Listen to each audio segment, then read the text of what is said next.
خدا کی مرضی کے بغیر انسان ہدایت کے راستے پہ گامزن نہیں ہو سکتا۔ اب اس کا مطلب یہ نہیں کہ خدا جس کو ہدایت نہیں مل رہی ہے خدا نہیں چاہتا، ایسا نہیں ہے۔ خدا قرآن میں کہتا ہے میں جسے چاہتا ہوں ہدایت دیتا ہوں، لیکن یہ چاہت خدا کی، یہ ہدایت جس کی خدا ذکر کر رہا ہے، یہ ہدایت ثانوی ہے، یعنی دوسری ہے۔ یہ وہ شخص ہے کہ جسے ہدایت ملتی ہے کہ جو ایک قدم آگے بڑھاتا ہے، جو شخص تھوڑی سی کوشش کرتا ہے خدا اسے پھر اور راستہ دکھانا شروع کر دیتا ہے۔ اب آپ دنیا میں دیکھیں کہ لوگ گمراہ ہیں یا ہدایت کے راستے سے دور ہیں، تو ایسا نہیں ہے کہ خدا ان کو ہدایت نہیں دے رہا، نہ، خدا نے سب کے لیے ہر چیز جو ہے وہ فراہم کی ہوئی ہے۔ ایک خدا رحمان ہے، ایک خدا رحیم، دونوں صفتیں پروردگار کی ہیں۔ رحمان سب کے لیے، کوئی اللہ کو ایک مانے نہ مانے، کفر کرے، شرک، کچھ بھی کرے، اس کی رحمانیت سب کو مل رہی ہے۔ بارش سب کے لیے، پانی سب کے لیے، ہوا سب کے لیے، خوراک سب کے لیے، سب کے لیے۔ لیکن خاص لوگوں کے لیے خدا رحیم ہے، اور یہ رحمت اس کی مختلف ہے، اور یہ رحمت کے لیے انسان اپنے آپ کو آمادہ کرتا ہے کہ میں اس رحمت کو حاصل کر سکوں خدا کی بارگاہ میں۔ خوب ظرفیت ایجاد کرنی پڑتی ہے، ظرفیت پیدا کرنی پڑتی ہے۔ کیپیسٹی ہوگی تو ڈیٹا ڈاؤن لوڈ ہوگا۔ اگر موبائل میں آپ کے جو ایس ڈی کارڈ ہے وہ جتنا بڑا ہے، جتنی اس کی میموری ہے، اتنی زیادہ آپ اپلیکیشن ڈال سکتے ہیں، اور اگر آپ نے سافٹ ویئر اپڈیٹ نہیں کیا اپنا تو نئی اپلیکیشن ڈاؤن لوڈ نہیں ہوگی۔ خوب اپنے آپ کو اپ گریڈ کرنا، آگے کی طرف لے کے آنا، اپنی ظرفیت کو بڑھانا، کیپیسٹی کو بڑھائیں گے اتنا ڈیٹا نیچے اترے گا، اتنی معرفت انہینس ہوگی، معرفت بڑھے گی، آگاہی بڑھے گی، عمل میں اضافہ ہوگا، اور جتنا عمل بہتر ہوتا چلا جائے گا انسان خدا کی طرف اور بڑھتا چلا جائے گا۔ خوب یہ بڑا پریکٹیکل ہے، بڑا آسان ہے، اس میں کوئی اتنی سائنس نہیں ہے، کوئی مشکل نہیں ہے۔ لیکن اس کے باوجود کہ ہم چیزوں کو سمجھتے بھی ہیں، چیزوں کو جانتے بھی ہیں، مگر اس کے باوجود فاصلہ ہے ہمارے اور پروردگار کے درمیان میں۔ فاصلہ مکانی نہیں ہے، یعنی کوئی راستہ نہیں ہے، کوئی دیوار نہیں ہے، نہیں، خدا کسی زمانے یا مکان میں تو خدا نہیں آ سکتا، خدا تو ہر جگہ ہے، لیکن اس کے باوجود میں اس کے قریب کیوں نہیں ہوں؟ وہ تو قریب ہے، وہ تو قرآن میں آیات ہیں کہ میں اپنے بندے کی شہرک کی گردن سے بھی زیادہ قریب ہوں۔ میں اس کی قربت کو احساس نہیں کر رہا، میں نہیں احساس کر رہا۔ اگر کوئی آپ کے قریب ہو، کوئی آپ کے ساتھ ساتھ ہو، کوئی آپ کے ساتھ چل رہا ہو، آپ سایہ پڑ رہا ہو، آپ محسوس کریں گے کوئی ہے میرے قریب۔ آپ کے ساتھ کسی نے کیمرہ رکھا ہوا ہو، کچھ بھی ہو، آپ کو احساس ہوگا، اور کوئی ہاتھ رکھ دے تو آپ کو اور احساس ہوگا۔ تو ہمیں قربت الہی کا احساس کیوں نہیں ہوتا؟ کیا خدا قریب نہیں ہے؟ وہ تو کہہ رہا ہے میں قریب ہوں، تو پھر کیا چیز ہے جو میرے اور اس کے درمیان میں ہے؟ اصل میں میری اپنی ذات اس دنیا میں اتنی دھس گئی ہے کہ میرے اور اس کے درمیان میں فاصلہ ایجاد ہو گیا ہے۔ اس کے باوجود کہ خدا میرے قریب ہے میں محسوس نہیں کر رہا۔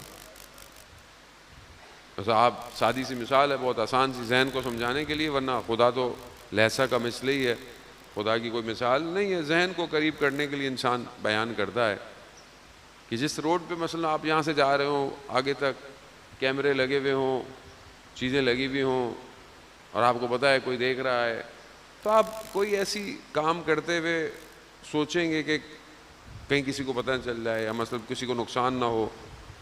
یا سڑک پہ سگنل پہ کیمرے لگے ہوئے ہیں، اور اگر آپ سگنل توڑیں گے تو آپ کو جرمانہ آ جائے گا۔ کیا چیز ہے جو آپ کو روک رہی ہے؟ جرمانہ روک رہا ہے. خوف کس سے؟ آپ کو خوف جرمانے سے ہے. اگر خدا بھی ہر غلطی کے بعد انسان کو جرمانہ دے دیتا، کام کرتا کوئی؟ پچھلی امتیں جو بیان ہوتا ہے کہ کوئی عمل خراب کرتی تھیں، ان کے چہرے پر آ جاتا تھا، اور سب کچھ اس امت کے اندر ہے پھر بھی چہرے پہ نہیں آ رہا. کیوں؟ رحمت للعالمین کے صدقے میں. یعنی صرف ایک ذات کے صدقے میں پروردگار اپنی رحمت کو اپنی اس قوم کے اوپر، اس مسلمان کے اوپر ڈالا ہوا ہے. خوب یہ میں کوئی بھی غلطی کروں اگر میرے چہرے پہ آ جاتا یا کچھ پتہ چل جاتا تو خوب انسان کیا کرتا؟ انسان شرماتا، شرم کرتا، حیا کرتا، خوف کھاتا. لیکن وہ کتنا رحمان ہے کہ وہ ہر غلطی کے باوجود پھر بھی موقع دے رہا ہے. چلو کوئی بات نہیں. کیمرے کا احساس ہے لیکن خدا کا احساس نہیں ہے. یعنی انسان، چھوٹا سا بچہ بیٹھا ہو تو انسان اس بچے کے شرم و حیا میں بعض اوقات غلطی نہیں کرتا کہ یار بچہ دیکھ رہا ہے، بچہ کیا سوچے گا. لیکن تنہائی میں انسان بچے کے برابر بھی یہ نہیں سوچتا کہ خدا دیکھ رہا ہے. الم یعلم بان اللہ یرا. اب یہ معاملہ جتنے بھی سائنس کے فارمولے ہیں یہ سمجھ میں نہیں آئے گا جب تک محبت نہیں ہوگی، جب تک عشق نہیں ہوگا. عشق اور محبت ایک ایسی فورس ہے کہ جو انسان کو ڈرائیو کرتی ہے. عشق ہے کہ انسان سردیوں کی راتوں میں اٹھ کے 2 رکعت نماز پڑھتا ہے، عشق ہے اسے. محبت ہے. عشق ہے کہ گرمیوں کے لمبے لمبے دن ہے. جانے محترم آپ جائیں ناروے، گرمیوں کے اندر فجر جو ہے مغرب 11:30 بجے، میں نے خود پڑھی ہے جا کے، مغرب 11:30 بجے، فجر 1:45 بجے. روزہ کتنا لمبا ہے؟ کیوں رکھ رہے ہیں؟ مسلمان رکھ رہا ہے. کس میں رکھ رہا ہے؟ عشق میں رکھ رہا ہے. کوئی زبردستی نہیں رکھوا رہا. کوئی یہ نہیں کہہ رہا کہ چھپ کے جاؤ پانی پی لو، کوئی دیکھ نہیں رہا. نہیں، محبت ہے. احسان موت ہوں. یہ محبت رمضان میں ہوتی ہے، ہم سب کے اندر ہوتی ہے. ہم سب کی سروں پہ ٹوپیاں آ جاتی ہیں، سب اچھے ہو جاتے ہیں، لیکن رمضان کے بعد پتہ نہیں کہاں چلی جاتی ہے محبت. وہ یہی تو ہوتا ہے کہ اس کو سنبھال کے رکھنا ہے نا، اس کو بچا کے رکھنا ہے. وہ اس کے لیے اپنے وجود میں باطن کی آنکھ کو روشن کرنا پڑے گا، اس کو کھولنا پڑے گا. جو اس دنیا کو نہ دیکھے، صرف اس ذات کو دیکھے، اس کی طرف بڑھے، اس محبت میں اپنے آپ کو لے کے جائے جس میں اللہ کے ولی. اذان محترم، آپ انبیاؤں کو دیکھیں، ان کی عبادتوں کو دیکھیں، ان کی مشکلات کو دیکھیں. ہر نبی نے کس چیز کی قیمت دی ہے؟ خدا کے لیے، لا الہ الا اللہ کے لیے دی ہے. چاہے وہ حضرت یوسف کو کنویں میں پھینک دیا، چاہے زندان میں چلے گئے، چاہے وہ حضرت یعقوب اپنے بیٹے میں محبت میں نابینا ہو گئے، حضرت ابراہیم کو آگ میں جھونک دیا گیا، حضرت موسیٰ شہر سے دربدر ہو گئے. ہر جگہ یہی ہے. لیکن کیا چیز ہے؟ لا الہ الا اللہ. کسی نبی نے خدا کی بارگاہ میں کوئی شکوہ نہیں کیا. اولیاء خدا بھی ایسی ہیں. ہر شخص کے اوپر خدا کی طرف سے ایک آزمائش اور ایک امتحان. خدا آزماتا ہے، خدا آزمائش دیتا ہے.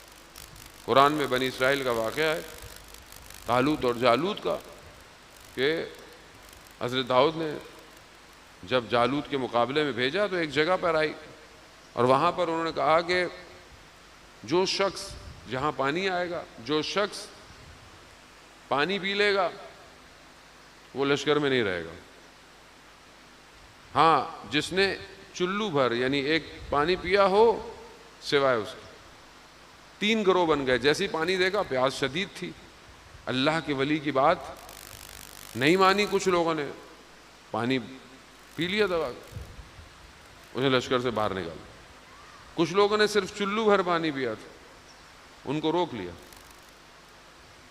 اور کچھ لوگ ایسے تھے جنہوں نے ولی کی اطاعت کی اور اپنی پیاس کو قائم رکھا، پانی نہیں پیا۔ عشق ہے، محبت ہے۔ آج پوری دنیا میں 8 محرم کو کس کے عشق میں علم اٹھتا ہے؟ جس نے پانی پہ پہنچ کے پانی نہیں پیا، نہیں پیا پانی۔ کیوں نہیں پیا؟ اللہم صلی محمد۔ خوب انسان خوب اپنے آپ کو، جب تک کسی چیز سے آپ اپنے آپ کو کنیکٹ نہیں کریں گے، آپ اپنے آپ کو صحیح نہیں کر سکتے۔ جانے محترم